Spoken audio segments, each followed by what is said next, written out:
we could gather in. We're going to start our panel session this morning.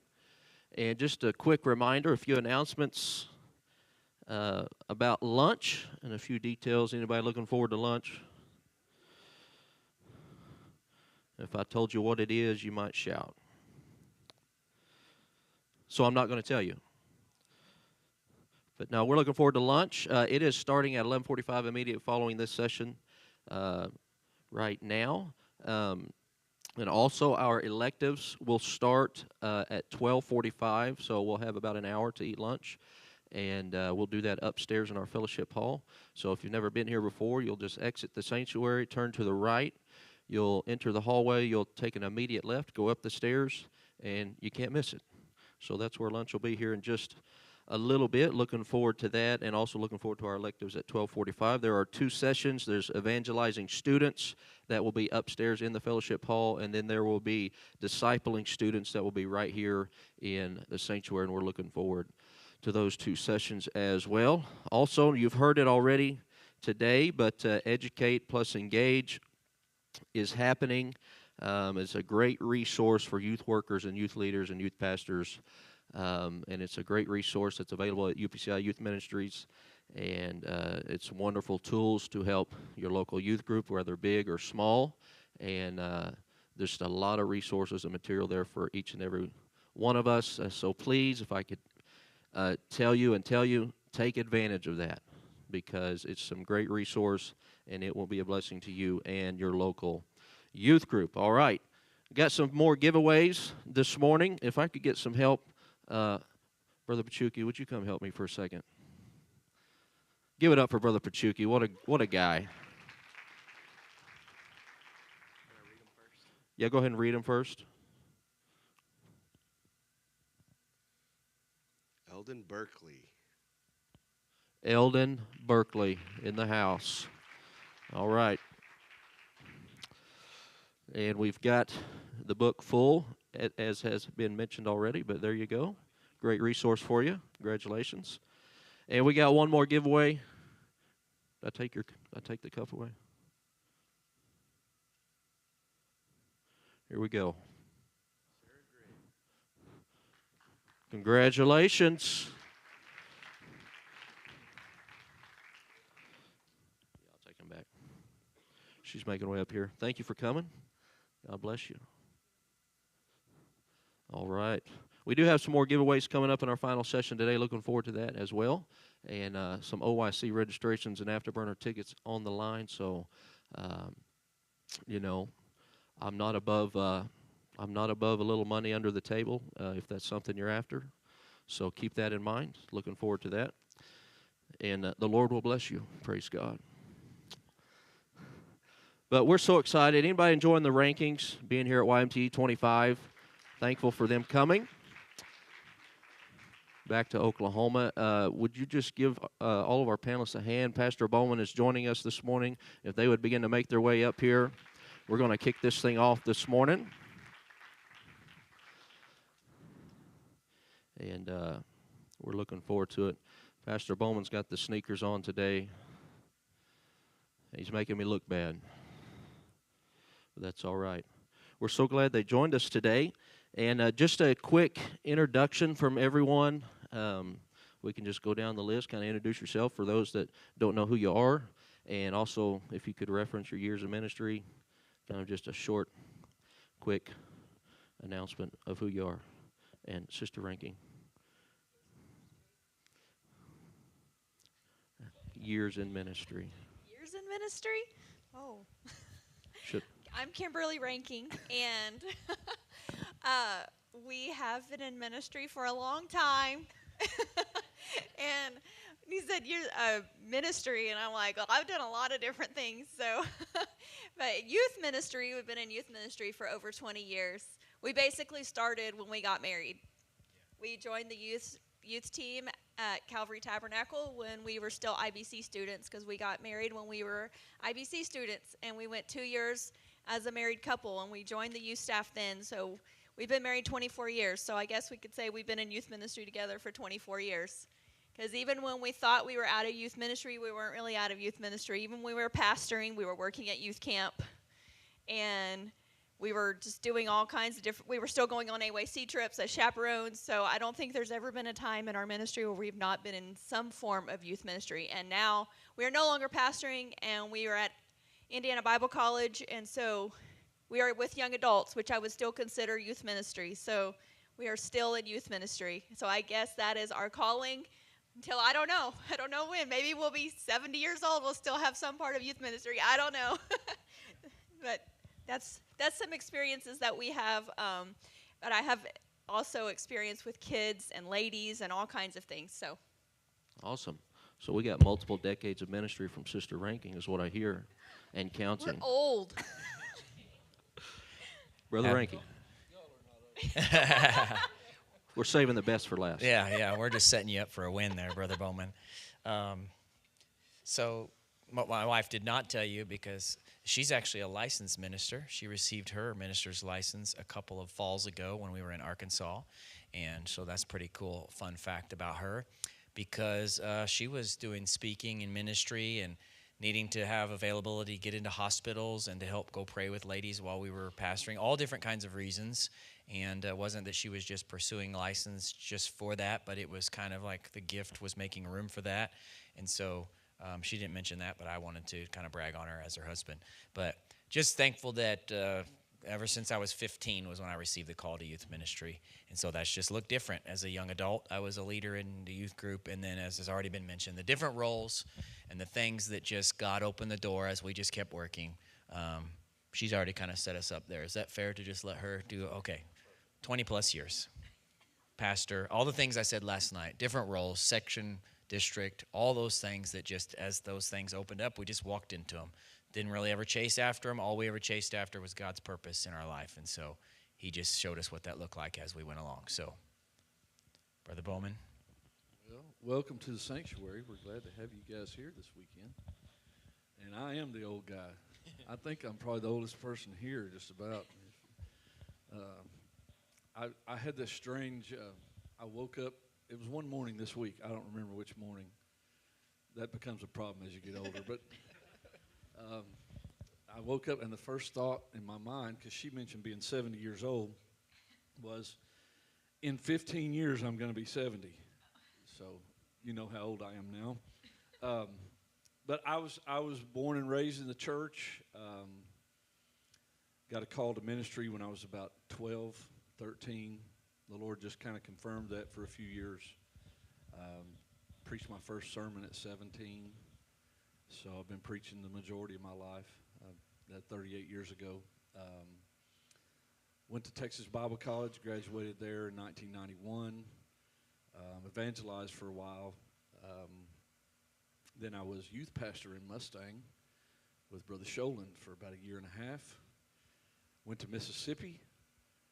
The Lord opened some doors there, and I was in Mississippi for about 4.5 years, and most of that time I was youth pastor / assistant pastor in Vicksburg, Mississippi with Brother Don Tipton, and then evangelized about 8 more months and landed in Shawnee, and I've been here for 26 years.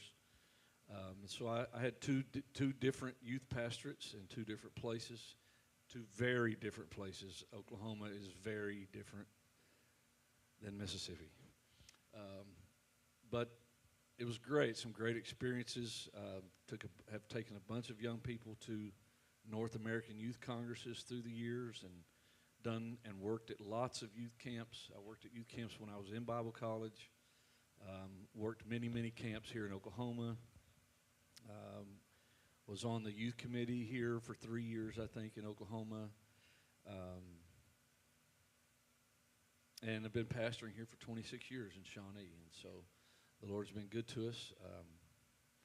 Love young people. My wife and my kids, Brother Chase mentioned my sneakers. They're trying to keep me young. And so all the credit goes to them. I didn't ask for these for my birthday. They just said, Dad, this is what you're getting. So, but welcome, and so looking forward to this. I love Brother and Sister Ranking, known them a long time. Remember when they came to Dewar, fresh out of Bible college, and what great people they are. So, we've served together some, and this is a joy to be involved in this today. So, Awesome. So suffice it to say, we have years of ministry knowledge and experience up here today. So thank you all for being here, and we're looking forward to the next few minutes here on this panel session. There's one thing that I do have to ask before we get really serious this morning. Brother Ranking is from Indiana, and I'm assuming he's a Pacers fan.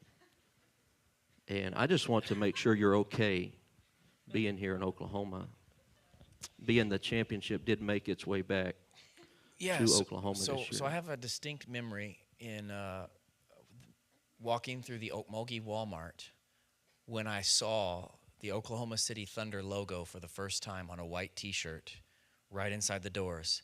And I thought, I can't stand that logo, just to be honest. However, when the team came here, I was a fan from the very first moment. When we only won 12 games, 15 games the first season, I was a fan from the very beginning.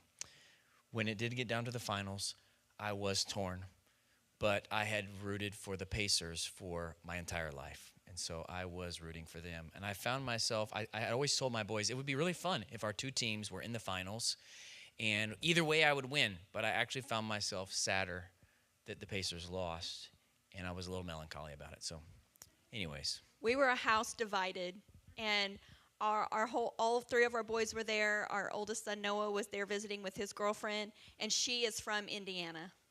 And we all had on either really her and Justin had on Pacers shirts, and the rest of us had on Thunder stuff, including Elijah's girlfriend, who's from Arkansas. He gave her a Thunder shirt.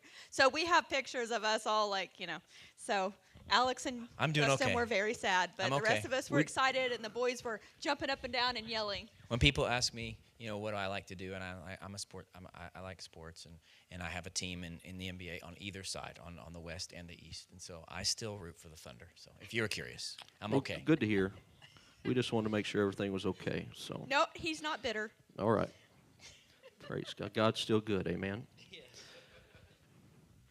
All right. A few different topics we want to kind of kick this thing off. And by the way, if you guys have questions, we'll take a few minutes when we get closer to the end. And if you guys want to ask any of these panelists any question, we're gonna make time for that here in just a little bit. So, first question today, and whoever wants to kick this off, I'll let y'all fight over that this morning. But leader development is kind of the topic of this question, but can you speak on this? There are two factors that can limit your reach, and there's two factors that can extend your reach as a leader. I'm just going to give you a couple examples of each, but like poor relationship skills as a leader and inability to adapt are two of those. And then on the other side, there's the ability to adapt. And then there's strong relationship skills, such as maybe self-awareness or knowing leads to loving. A couple of those factors. Can somebody speak on that just a little further this morning? It don't matter who starts. I don't mind starting. So when I went to Mississippi and became a youth pastor in Vicksburg, I wouldn't call Oklahoma a rich state, but Mississippi is really a poor state. And just kind of the mindset is poverty with a lot of people there. I don't want to stereotype Mississippi, but when we became youth pastor, anything we wanted to do, we had to raise all the money. And the pastor even didn't want kids to have to try to pay for anything. And that was a little different concept for me, because growing up, the church that I grew up in, we always paid our own way to everything. But I'm talking youth camps, any trips. We were doing fundraisers all the time.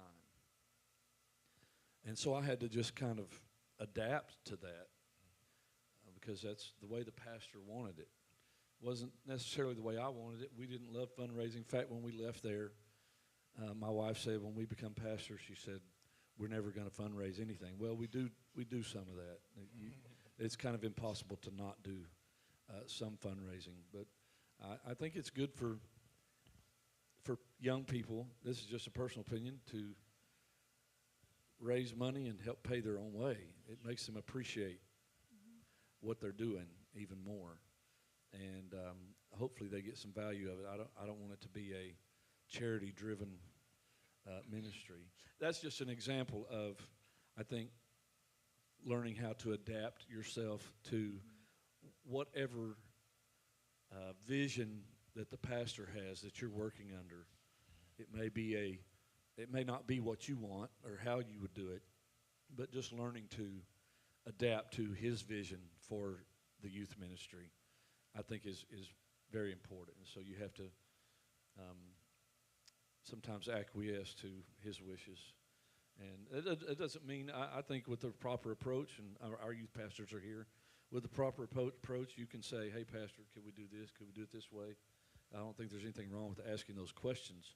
But ultimately, your job as a minister that's not the pastor within the church would be to come under his vision for whatever they're trying to do there. Anybody want to add anything to that?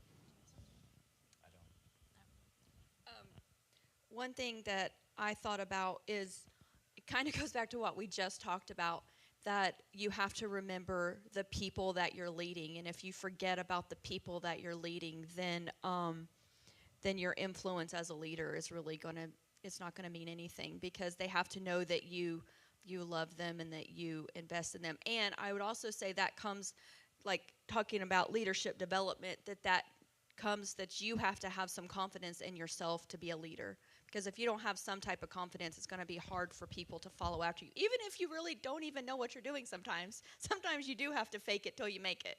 I mean, it's kind of cliche, but sometimes you do, because somebody has to be the leader, and somebody has to be strong, and somebody has to make those decisions. And even if you don't feel super confident, you just got to pray and trust God and just do the best that you can. And sometimes you may make mistakes, and you have to be willing to admit that, and you have to be willing to say, I'm not perfect, but God, I'm just going to do the best that I can. And you just have to embrace that and know that I'm not perfect and I'm going to mess up. But if someone doesn't take the lead and you don't have some confidence in yourself and in God, then it's going to be very hard for other people to follow you.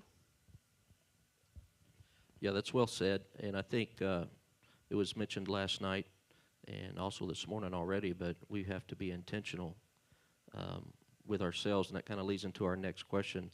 How do we as leaders continue to develop ourselves and our team? Come to things like this. Every single time that there is something like this, if your church can let you go even to the youth ministry training event that happens on the even years, so Congress happens on the odd years, Youth Congress. On the even years, they have the North American Youth Workers Training event. That's a Friday and a Saturday. Thursday, Friday, Saturday, Friday, Saturday. Wow, that's bad. I helped run a few of them, and I can't even remember what it is. But signing up for Educate and Engage, every single thing you can go to, even if it's not flavored youth ministry, everything the district ever did when I was here that was about training and preaching and helping and investing. I went even to marriage retreat. every. Because if you're doing youth ministry, We'll pay you later. If you're doing youth ministry with your spouse, then going to marriage retreat and marriage anything is very important, because you have to have a good relationship with your spouse to be able to lead together. Going to every single, I don't know how they're branded here anymore, but like back in the day, every single fellowship meeting, every single breakfast that your presbyter sets up, even if it means like you're sacrificing some other time, go to everything you can do to rub shoulders with the people in your circle, and then somebody who's ahead of you, right? Somebody who's ahead of you a few years, maybe even more than that, and learn from people, and just get yourself in situations where people can pour into you and you can just listen. Don't go to them thinking you need to be the talker. Go and be the listener. I cherish Colonial Motel breakfasts with Elroy Martin and Larry Grissom. So you don't even know who, some of you might not even know those names. And Brother Lamastus would come, Brother Virgil Lamastus, and Brother Bowman would come at times. And we would have Section 3 ministers' breakfast. I rarely said 2 words at times, and I just listened.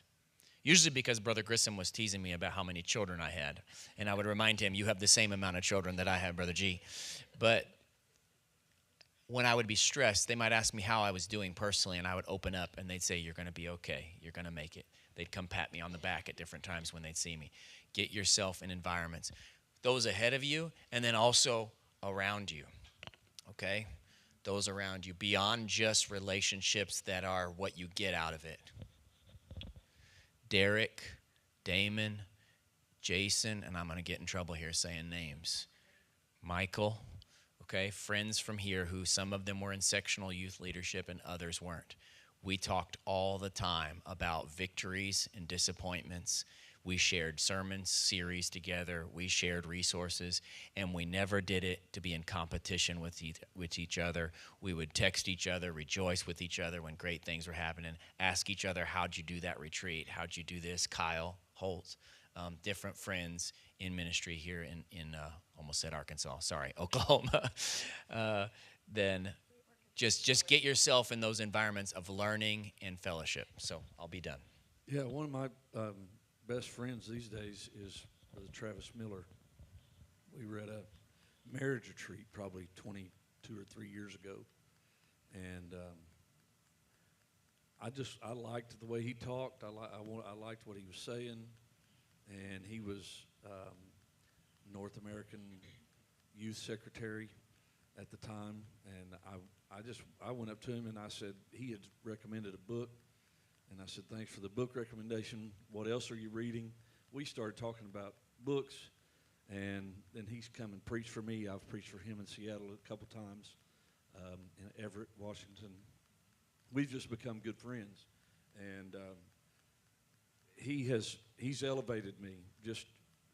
I appreciate what Brother Rankin said about getting with somebody maybe that's a few years ahead of me. He's a few years older than I am, and he's just made an incredible impact. I would say challenge yourself to always be improving. And don't get stagnant. Even at 55, I had someone that's pretty close to my age recently say, I am what I am. I'm never going to be any different. And I thought that was one of the saddest things I ever heard. Even at 55, I want to be better. How many of you know who Bill Parcells is? Like 3 people. Bill Parcells was the New York Giants football coach, New York Jets football coach, New England Patriots, and Dallas Cowboys.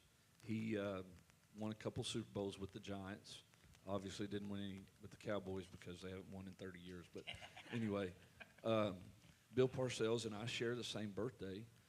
But I was watching a press conference one time with him, and they asked him who was the best player he ever coached, and he said Lawrence Taylor. And they said they asked him what set Lawrence Taylor apart from the other players, because to make it to the NFL, you have to be a great player. But what made him the greatest of the great? And Bill Parcells said every day he worked on his weaknesses. Most players want to just rely on their strengths and do what's comfortable and easy, but work on your weaknesses. Work on your weaknesses. The other thing I would recommend to you is read.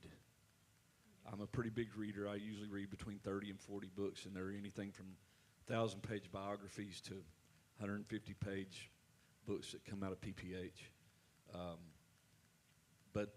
And if you don't like to read, because I hear this a lot, especially from the younger generation, I hate reading. It's just so boring. It's audio books are great. I didn't get into them until 2 or 3 years ago. But I usually have one. When I'm going down the road, I'm not just, I'll listen to music some, but I'm not just lost in my thoughts and playing music. I usually have an audio book of some kind going. And there's so many resources to develop you as a leader. And if you don't take advantage of those, it's nobody's fault but yours. You have so many options. Lots of audiobooks. There's lots of audiobooks that are free you can get. And so challenge yourself. Leaders are readers, and readers are leaders, and that's just the way it is. So. Very good, very good. Not to switch the topic, and hopefully you guys are taking a few notes, and if you have questions on each topic, please don't hesitate to ask those here in just a few minutes. But kind of switching our topic to church culture, specifically among our youth and our young adults, since that's primarily what we're all here. We're leaders in either youth ministry or hyphen age, or you're gearing up to step into a role like that. But culture has the greatest impact on your church's future, and the culture today affects what you do tomorrow, whether it's good or bad. And with that in mind, just to kind of give us an idea, toxic culture is like carbon monoxide.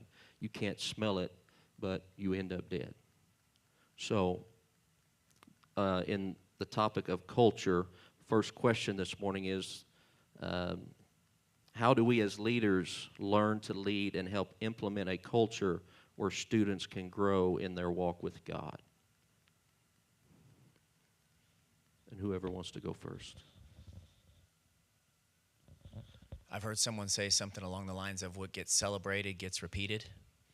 So if you are constantly talking about how to improve yourself in your spiritual disciplines, if you're constantly giving away for pushing spiritual disciplines in the culture. So, I mean, I didn't know how else to do it except to say, like, on a youth service night when they really plugged in and they really worshiped and they really prayed, when I'm wrapping up service, I would say, I'm so proud of you guys tonight because we had fun with the games. You were really engaged while I was preaching, and then you just cried your eyes out. I saw some of you making commitments to Jesus. I saw you praying with each other, and that's what we do around here at our youth group. It's called Youth Alive. That's what we do around here, and I would just say it.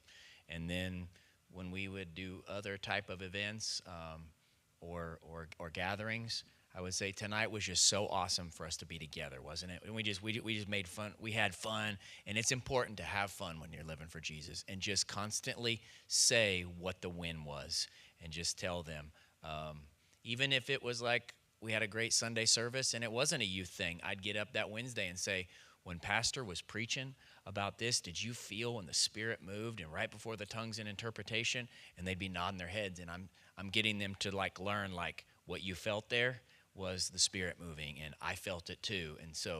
And then also personal challenges. Like, you got to be careful with this. Like, you need to let them know you're human, but also still being a leader. And I would say things like, during my daily Bible reading, God showed me this, and I want to preach about it tonight.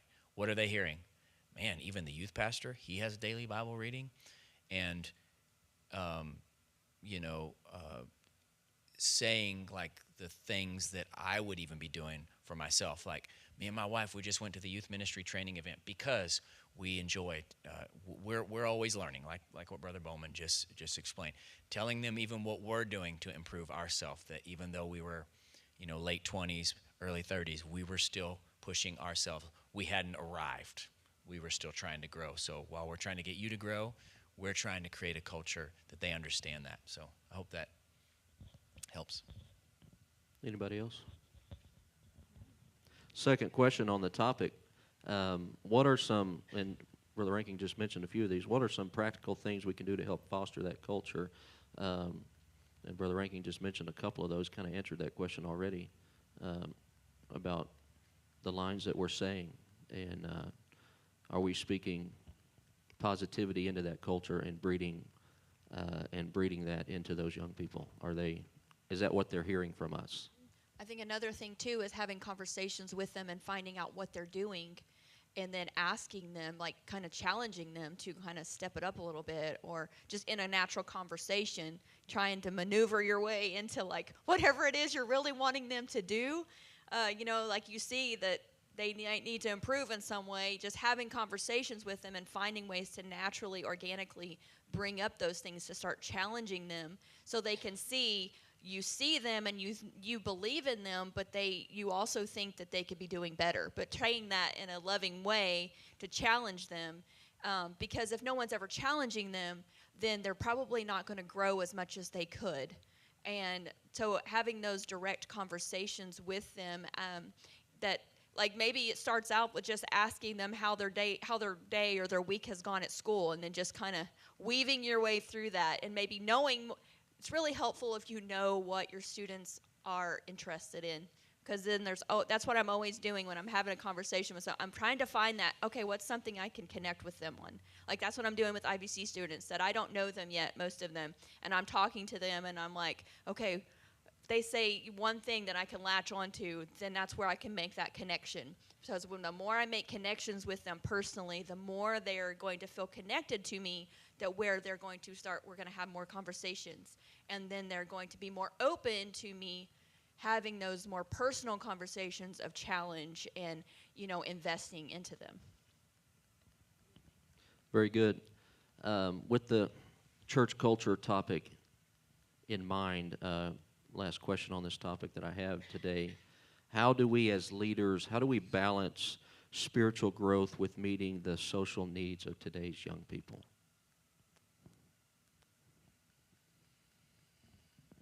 Not everybody at once. I think it goes back to our last session of seeing that you can sometimes do, it doesn't have to be either or, it can be both and, right? You find ways to incorporate when they get together, giving them some social time, but then also finding ways to insert the spiritual growth to it. That you're providing those venues and those opportunities, that identifying the win. Like the win of the Friday night 5-hour lock-in is we just want them to have a blast. And you build that up the whole time. Like, okay, on this one, this is like we are just going to play games galore. And by your friends, it's going to be awesome. Okay, so then they have that time. And then the next time you might say, okay, well, on this one, we're going to do half of devotion and worship, and then we're going to have a blast with dodgeball afterwards. And so you're not that you're baiting and switching, but you're sliding into spiritual there, right? And you're still satisfying that social side of it. But even when you're having social events, that's when a lot of times conversations can happen that can turn personal. That can be, it can be a 5-minute conversation that they might walk away, and it might be a conversation that they never forget. It could be, you could help them in a conversation to, like, just maybe they had an eye-opening moment, and it could be in the middle of a gym night. You just never know. So those moments can happen at any time, which is really why it's important that you should be reading and developing yourself and praying and reading your Bible all the time and have your own spiritual disciplines, because you never know when those moments are going to happen. If you're not prepared to answer those questions, then you could really give them the wrong answer, or you could send them down the wrong path. So you have to be prepared yourself and be praying, even if it's a fun event. God, if I have a conversation tonight, help, give me wisdom. I've had conversations with, sometimes people those kids can come up and they can ask you a question that's off the wall that you were not expecting, and you're like in the middle of running around trying to get food ready, and they want to come have some serious conversation with you, and you're like, oh, okay, wasn't expecting that. So you have to be ready. So you have to be spiritually ready yourself to answer questions. And sometimes it is like, oh, God, help me. I don't know. And sometimes you may just have to say, you know what, let's have this conversation later, and we're going to come back to this. And you may have to do that. But just being prepared and knowing that those spiritual moments can happen in the middle of a social activity. I would add that if young people, in my opinion, I think they expect it in a church setting. Mm-hmm. If they just want to go have fun, they got school friends they can go have fun with. Mm-hmm. If they just want to go be social, they can just go hang out with buddies that they see all the time, or go play their video games or whatever they're doing. In a church setting, we're going to have fun, but we're also going to touch the spiritual side.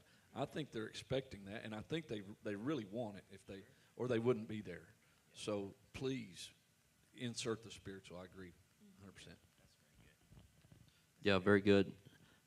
One quick question on technology, and how many in here as youth leaders deal with technology in every youth service? There's some teachers in here. I know you deal with it every day at school. How do we, I guess the question today is, how do we navigate the negative impacts of technology and social media in our students' lives today? How do we conquer that mountain? I don't want to be the first to start every time. One time we had one of these panels, and I said something really dumb. It was in Dale City, and I said, I guess my brain just works faster than everybody else. My friends never let me hear the end of that one. Derek Borders just absolutely loves that. He razzes me all the time about it. So I'm not going to say it, but I just said it again. So it's a constant battle.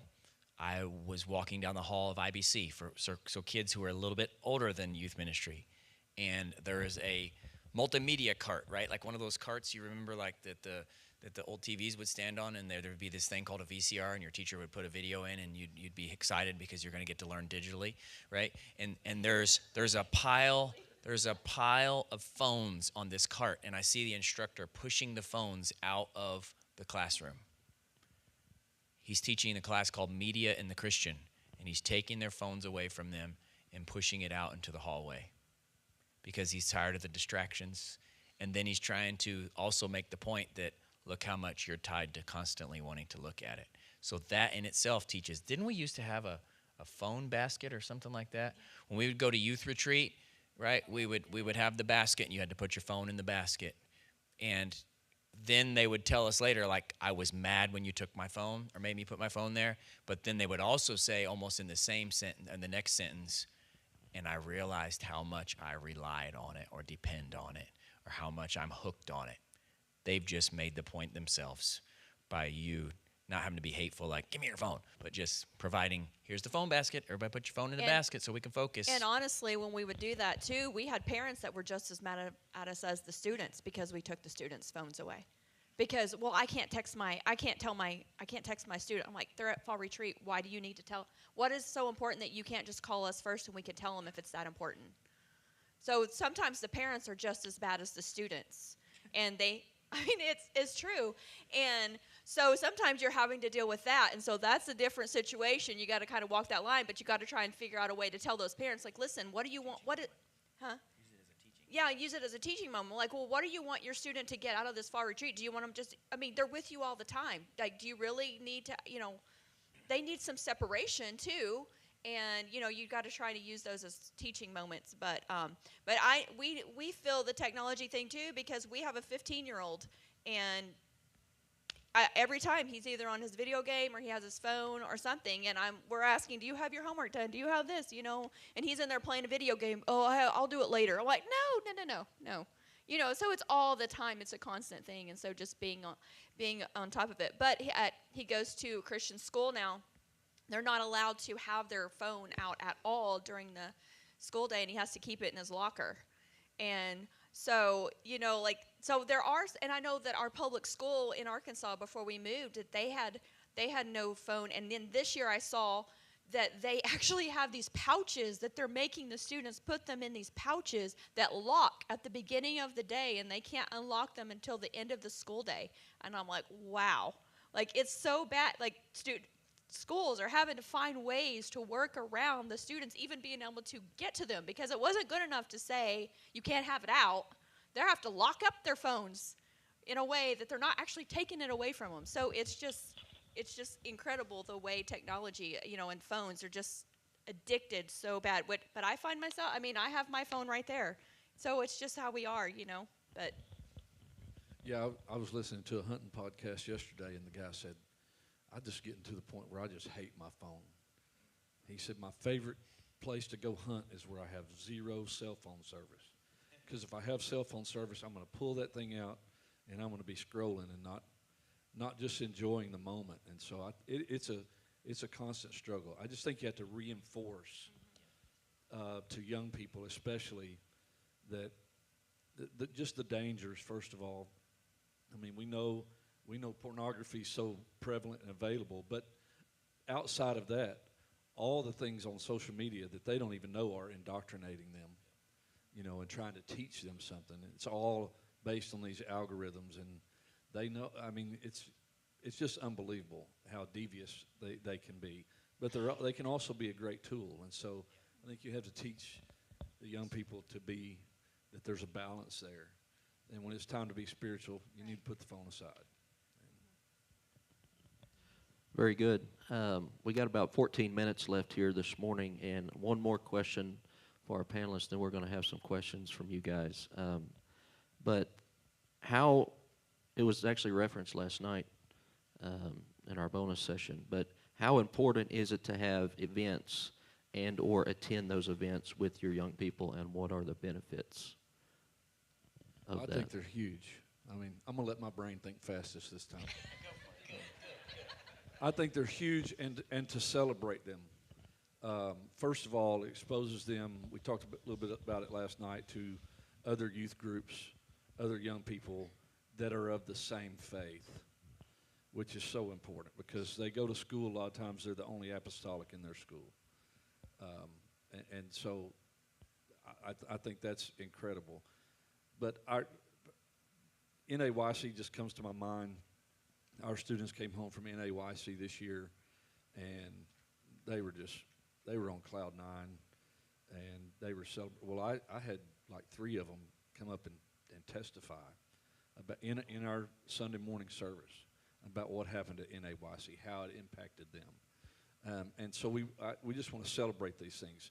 It's pretty regular. I don't know that I do it every year now, but we'll have some of them testify after youth camp. And this is just developing them. It's giving them, they say the number one fear that people have is public speaking. That's the number one fear a lot of people have, is speaking in front of people. And so getting those young people up at a younger age when they're developing and having them speak to the congregation and tell something positive. I tell them only take a couple minutes, but just say 2 or 3 good things, 2 or 3 things that happened to you that have impacted you at this event, whether it be a youth camp, camp meeting, NAYC, a youth trip we take, whatever it is. And I just think it's invaluable to them and to their development. I would say, too, I know it's not possible all the time, but if it's at all possible for you and you have students going to youth camp, that you go and work that youth camp or at least go to an evening service or do whatever you can to be there, because when they're having those experiences there, it is so important that you can connect with them about that and you can carry that through and you can talk to them about it and being there. Reason why I say if you can at all possible go and work that week, because then you're there and you can pray with them in the altar, because those are so important times of connection, that you can be there with them and you can see what they're doing and what they're experiencing. And that's the same thing with all these events, is you can be there to pray with them, because there's a difference when they go to an event, they're there and they're maybe they're responding, they're praying in the altar. There's a difference when it's their youth pastor, their youth staff, their parent, whoever, their pastor praying with them, and it's just it's just Jeremy Hart who they don't know him personally. There's a difference between you praying with your student and the youth president. Not that it's not important that he prays with them, but you praying with them is going to mean so much more to them because you know them. And then you can talk to them about that later. You can go back to those moments and you could say, do you remember at OIC, do you remember at youth camp when that sermon was preached and you responded? And you can have those moments later, that you can have those moments of connection with them and continue to challenge them and to bring back to their mind those moments that they were having with God. And even so, these are talking about like church and district events. Yeah. But something that I was challenged to do by a friend named Michael was to go to as many school-type events, yeah, life-type events. So trying to figure a way to get into the schools to where you could walk the cafeteria and greet and fist bump kids. That was so out of my lane, and I was petrified. I was felt like I was the shy 13-year-old again. But Michael pushed me so hard to get into the campus, and even just beyond the campus, to find out the band, who are the band kids, who are the art kids, who has an art show that their stuff's going to be in, and go to those things. I was a band person, and I have heard some of the worst renditions of some music from the band that was trying to work really hard in middle school. But you know what? Do you know how big the smile was from that trombone player when they looked out and they, after the concert, saw me in the hallway? They're like, I can't believe you came.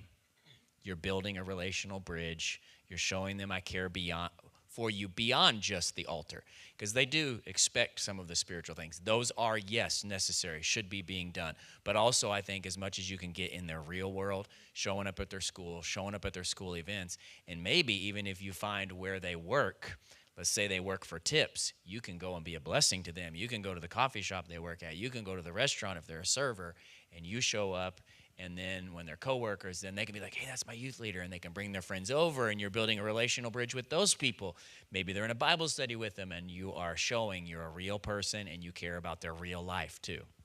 And last night, we were in our conversation, I think it was actually what Brother Trent brought up about young people who are no longer living for God. And I mentioned about a young lady who recently sent me a Facebook message, who she's no longer attending church, but she was in our youth group. And I looked at it again last night or this morning because I was trying to remember what it was she had sent me. It was actually a picture of her and my husband, and it said, she had taken like a screenshot of a Facebook memory that had popped up, and it said, first day of school. So he was there on the first day of school, and they'd taken a picture, and he had posted it on Facebook, and that's what she sent me. A young lady who grew up in our youth group who's not even going to church anymore, and that's what she sent me just a couple of weeks ago. And so those things can still, so that was bringing back to her mind those times when, he was there when it was the first day of school. Like, that's kind of an odd thing to see your youth pastor at your school on the first day of school, So those things can continually bring back memories for them because you were there in those maybe just random times sometimes. Very good. How many ever joined this panel session this morning? And I hope you've taken some notes. And I'm only give you we got about 8 minutes here, and we're going to see if anybody has any questions for any one of these three panelists this morning. Yes.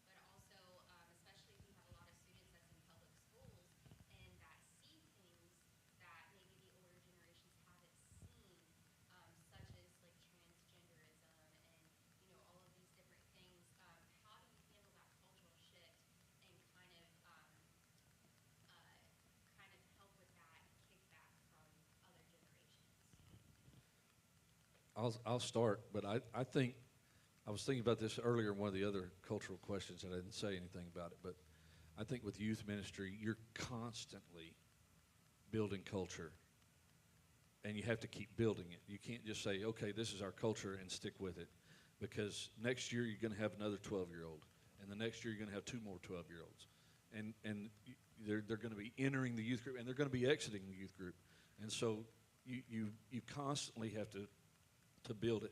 Now, maybe I don't understand. Are you talking about from like their parents to them, the cultural shift between young people and parents and the older age group, or are you talking about within your youth group?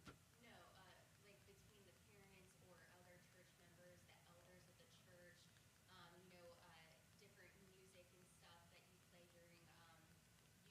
They're like, what is this?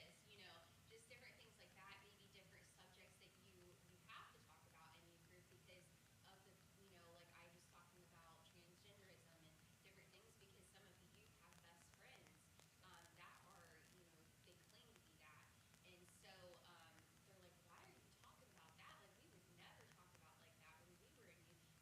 Just kind of that different culture, shift. Well, if your pastor allows it, I would deal with all those things as often as you possibly can, because people in their 40s and 50s don't have a clue what these kids are facing today, for the most part, and so they have to understand. I would try to get my pastor on board to communicate with the older people. Yep. Hey, the reason we're dealing with this is because this is what these kids are dealing with at school. Yep. Your pastor's your best friend right there. Because you shouldn't have to be explaining to them. You're teaching these young people what they need to know, what they experienced 20, 30 years ago. I mean, what the young people are experiencing now, especially in public schools and stuff like that, compared to when I was in school is so totally different. I mean, we had some of those things, but not near as bad as what it is now. And social media has just made so many things just, in your face so often, which we didn't even have when we were youth pastor. It was just kind of, it wasn't as much as it is now. So your pastor is your best friend. I think even going back to when you've got the lesson plan, you empower that with him and his wife, that they have that, and you just say, I just want you to understand what we're teaching. And then you can, even when people come to you and they've got questions, say, we talked through this with pastor, And we're just trying to address the real world topics that our students are dealing with because we want them to believe what the Bible says, no matter what the world is saying to them. And so the topics, you could even say, I don't feel like you have to try to defend yourself too much because you don't want to get too argumentative, but in the fact of like, when you were growing up, there were different topics that you dealt with, and this is just what this generation is dealing with. And so we're trying to address that from the biblical perspective. Yeah, great question. Anybody else? Yes, ma'am.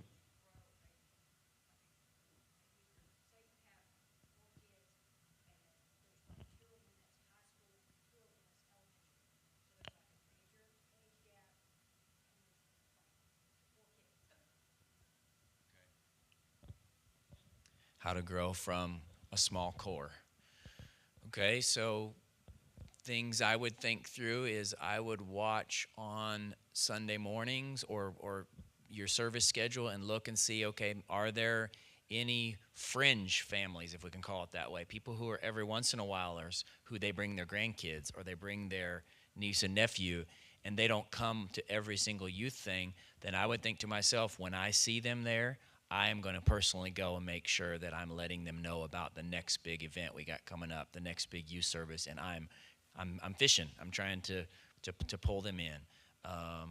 Going to those school events that he talked about, that is a great way. You supporting the young people you have already and going and making connections with their friends. And, of course, you have to be careful because they can also think you're embarrassing them if you're, So, but making those connections with their friends or going to school, even if it's not their friends, making connections, going to school events, even if it's not something they're involved in. When we started pastoring in Arkansas, we moved to Arkansas. We knew no one, and so I was trying to figure out how can we make connections in the community, and so I started subbing at the high school. He told me, "You're crazy. Like, why are you doing that?" But I was trying to find a way to make connections with people in the community. So finding some way to get involved to make connections, whatever it is. Maybe you have to, find some kind of group that's happening in the community already. There may be something maybe something at the school that you can get involved in, that you can start meeting young people. You just kind of do some research and just start putting feelers out and going to things. Because if your face is not visible, if you don't know those people, it's going to be a lot harder to reach them, especially if you're starting with not very much. Yeah, I've been a substitute teacher for about 17 years. And I teach a couple days a week. I teach at Tecumseh High School mostly, and Sister Wireman works there, so she knows. But we've had some marginal success, but I am connected to so many even young adults. I mean, I got people in their 30s now that I run into in town, and they'll say, "Hey, Mr. Bowman," and I've done it for all these years. It doesn't pay very good. I don't do it. I've never done it for the money. I've done it just for the connections. And we've had some success we've had several young people. I've baptized several young people through the years, and they've received the Holy Ghost at our church now. We don't presently have any of them attending, but I promise you, they know if they need God, they know where to go. And so I think those connections, as many of them as you can make, however you do it. You don't have to be a substitute teacher, but you can go to these school events. You can go to if any of those kids are in any kind of sports or extracurricular activities, go be with them, and you're going to meet their friends. You're going to make those connections, and I think that's one of the major keys to growing. And sometimes it can be just families, like connecting with parents. If you don't feel like you can connect with young people necessarily, connect with the parents or who are going to bring the young people. Maybe if that's how you have to do it. Just depends on how your personality is, and maybe you don't feel like you can easily connect with those young people. I've done several funerals of high school students because I'm the preacher on campus. There's not any other pastors there substituting. And I'm so connected to a couple of those families. If they have a problem, they don't attend our church, but if they've got an issue, they call me. It's pretty amazing. And I'll see them in town, and they'll just come up and hug me. I don't really know them that well, but I was there in that time when they needed somebody, and it's made a difference for them. I think even developing a youth ministry, an event, an occurrence, a prayer, a devotion, a Bible study at a coffee shop, create something that the current students want to invite their friends to. If they're not inviting them to things, one, it could be because their friends are telling them no. The other thing is it might just take a good, honest look in the mirror and say, our youth ministry might be boring.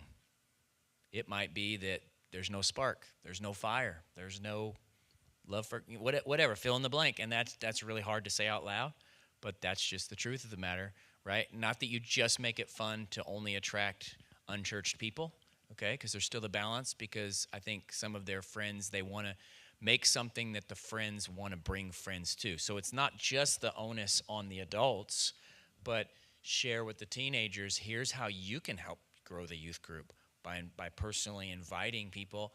And even then, if you think, well, I don't have a clue how to make it fun, how to make it relevant, how to make it real and something, pull those students into a team planning session and say, okay, what kinds of things do you think your friends would want to come to? What are your favorite things that we do in youth group that you think relate to your junior high and senior high students? And let them have a voice. We did that at one time when we were experiencing the vast age difference. We had a bunch of experienced high school students and younger just coming into junior high, is we turned loose the older ones and let them plan a Friday night youth night, and I made them bring the draft to me, and we talked through it, and hey, consider this, you know, think about this logistics and think about that, and then they ran with it. You know what they learned? It's a whole lot harder to pull off a youth event than you think, and their complaints lessened, and then their burden increased, and then guess who they invited? They invited tons of their friends from school because they said, hey, and we're the ones planning this, so it's going to be awesome. A real look in the mirror. Ownership plays a big role. Yeah. And when we take ownership, things change. So that's just a natural flow of taking ownership. But thank you so much to our panelists this morning. Why don't we give them a hand of appreciation for being here? And why don't you stand to your feet? And we're going to ask the Lord to bless our food. And it's about time for lunch. And we're having the Lord's chicken today, just so you know. And it's going to be good. But would you bow your heads and join with me? Let's ask the Lord to bless this food and our time together. God, we love you. Thank you for what you're doing this weekend. God, we ask, Lord, that you would bless this food we're about to eat. Lord, bless it to the nourishment of our bodies. We pray that you would continue to minister, Lord, through our sessions today. God, keep your hand upon us. We love you and we give you praise and glory. And everybody said in Jesus' name. Amen. So to get to the fellowship hall, you're just going to exit the sanctuary doors, turn to the right, and enter the hallway and take an immediate left, and you're going to go up the stairs, and we'll see you up there for lunch. God bless you.